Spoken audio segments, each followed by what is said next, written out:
apa ya? Kalian ada yang tahu? Nah, kita simak di slide berikutnya. Nah, sekarang kita masuk ke bagian tubuh hewan dan fungsinya. Kita nanti akan mempelajari bagian-bagian dari tubuh hewan. Nah, yang pertama, bagian-bagian tubuh hewan yang didasarkan pada jenisnya. Yuk, ada apa saja sih? Ada berapa hewan yang didasarkan pada jenisnya? Yuk kita simak. Berdasarkan jenisnya, yang pertama adalah hewan mamalia atau disebut juga sebagai hewan menyusui. Karena ciri utamanya terdapat kelenjar susu, dan ciri yang lain terdapat daun telinga dan tubuhnya ditutupi oleh rambut. Hewan mamalia ada yang hidup di darat dan juga ada hewan mamalia yang hidup di air. Perhatikan baik-baik bagian-bagian tubuh hewan-hewan di bawah ini. Nah, ini adalah contoh dari hewan mamalia yang hidup di darat, yaitu kelinci. Kelinci memiliki bagian-bagian tubuh dari tubuhnya, yaitu ada kepala, ada badan, ada alat gerak yang berupa kaki, dan juga ada ekor. Nah, selanjutnya apa ya? Yuk kita lihat di selanjutnya. Contoh hewan mamalia selanjutnya yaitu lumba-lumba. Lumba-lumba juga memiliki bagian-bagian tubuh.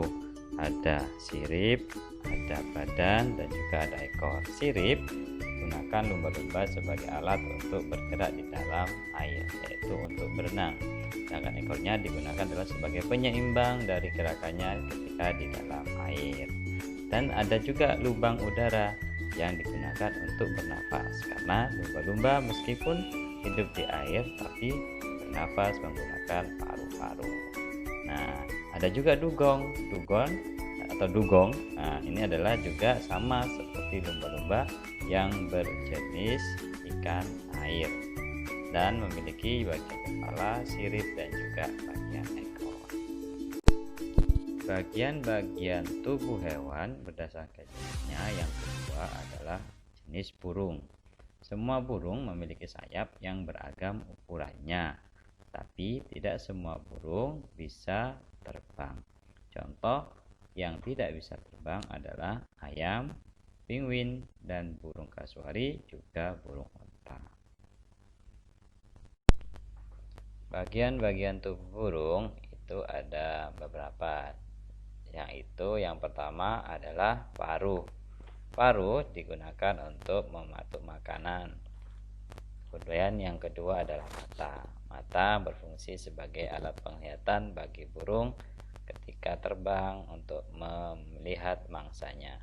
Kemudian kaki. Kaki digunakan untuk berjalan, untuk bertengger. Dan yang kemudian yaitu sayap. Sayap digunakan oleh burung untuk terbang di angkasa, berpindah dari satu tempat ke tempat yang lainnya. Kemudian ada bulu sebagai penutup, fungsinya sebagai penutup dari tubuh burung. Yang terakhir yaitu adalah bagian ekor. Bagian ekor digunakan burung sebagai alat penyeimbang ketika terbang di udara. Itulah bagian-bagian dari burung.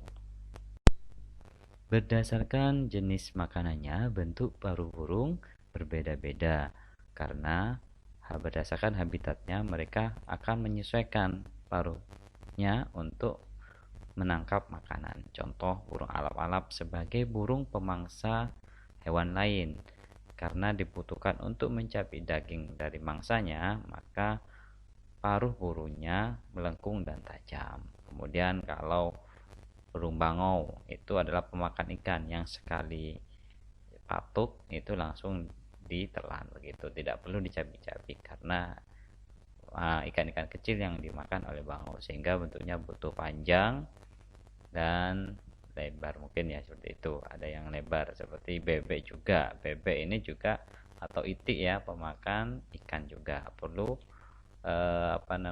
paruh yang panjang untuk menjangkau makanannya. Selain pipi, selain panjang, itik juga paruhnya berbentuk pipi. Gitu untuk mencari makanan yang berada di lumpur. Kemudian ada burung puyuh, burung pemakan butiran-butiran dan juga ulat-ulat kecil ya. Ada juga burung pelatuk. Ya, ini burung pelatuk mencari serangga di pepohonan. Serangga-serangga yang ada di pepohonan, mereka akan menguliti kulit-kulit pepohonan dan mengambil serangga yang bersembunyi di dalamnya begitu ya. Ada burung beo. Nah, kemudian ada burung penyerap sari-sari makanan atau sari-sari dari pohon atau bunga-bungaan yang membutuhkan paruh yang sangat panjang karena harus memasukkan ke dalam bunga. Itulah bentuk-bentuk paruh burung berdasarkan jenis makanannya atau tempat hidupnya. Kemudian yaitu bentuk kaki dari setiap burung.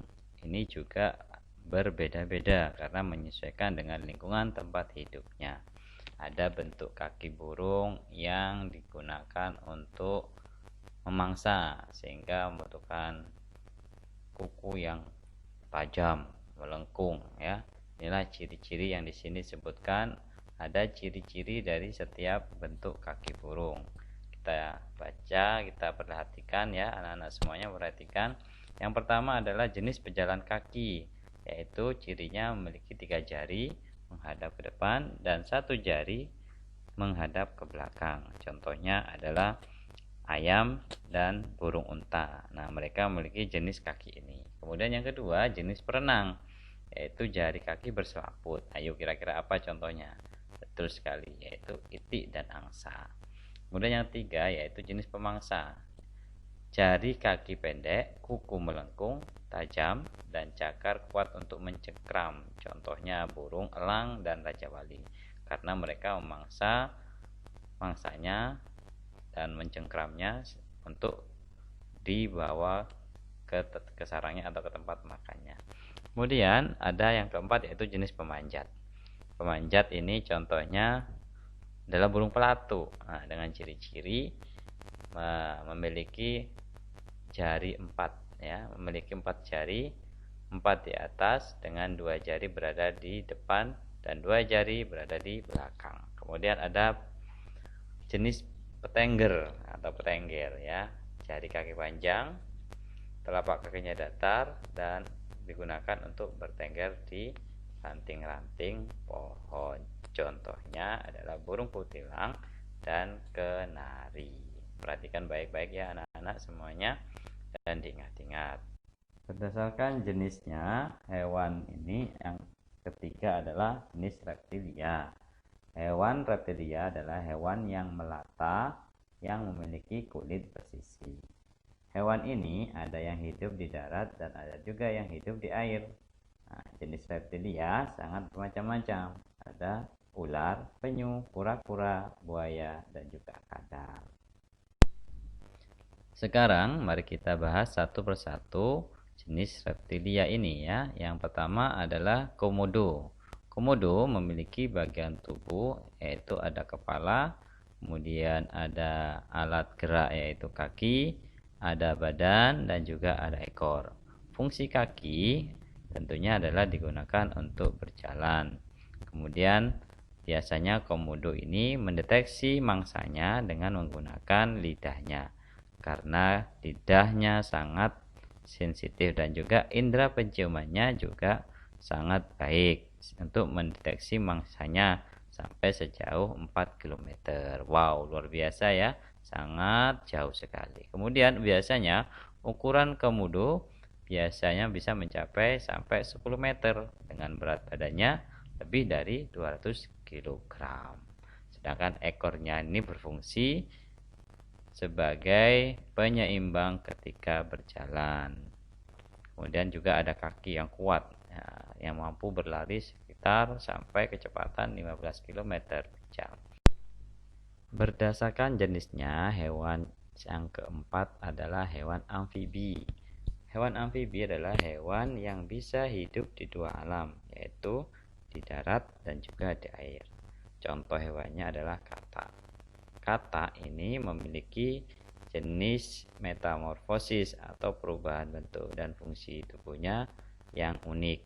Nah, mari kita simak ya, karena berbeda dari hewan-hewan yang lainnya yang disebut dengan metamorfosis, yaitu perubahan bentuk dan fungsi tubuh sejak hewan muda hingga hewan dewasa. Kita simak video berikutnya ya.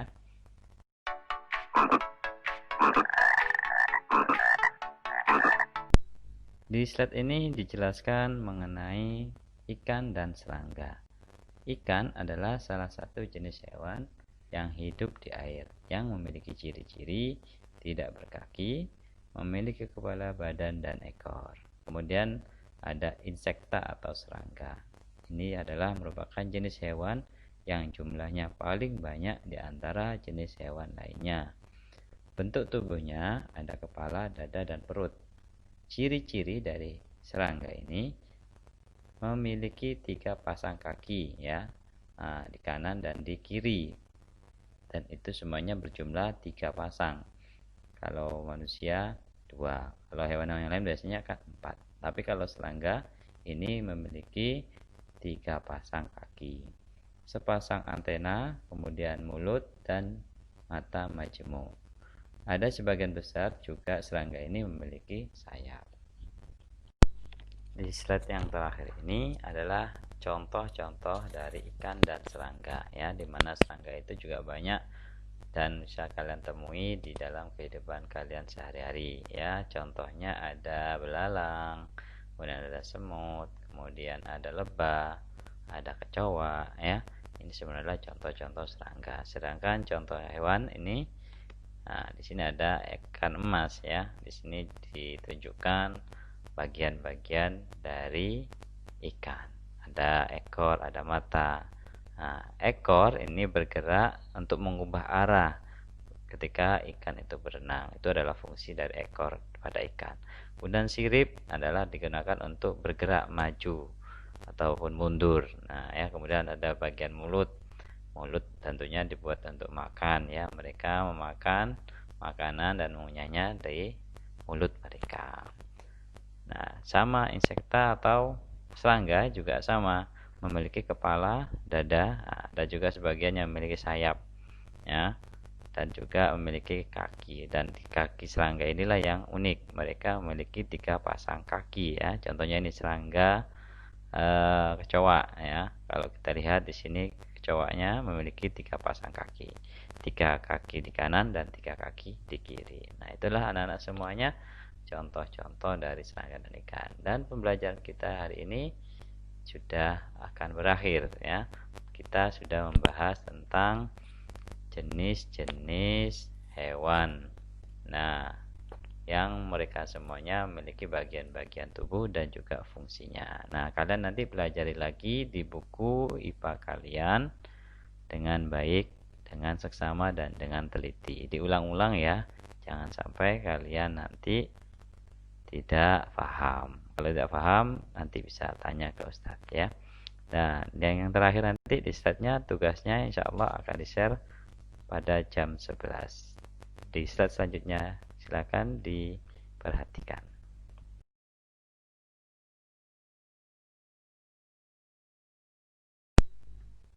Alhamdulillah, Ustadz ucapkan terima kasih dan selamat belajar. Semoga kalian semuanya sehat dan bisa mengikuti pelajaran dengan baik dari rumah. Jangan patah semangat, tetap semangat dan tetap belajar dengan baik. Ustadz akhiri, wassalamualaikum warahmatullahi wabarakatuh.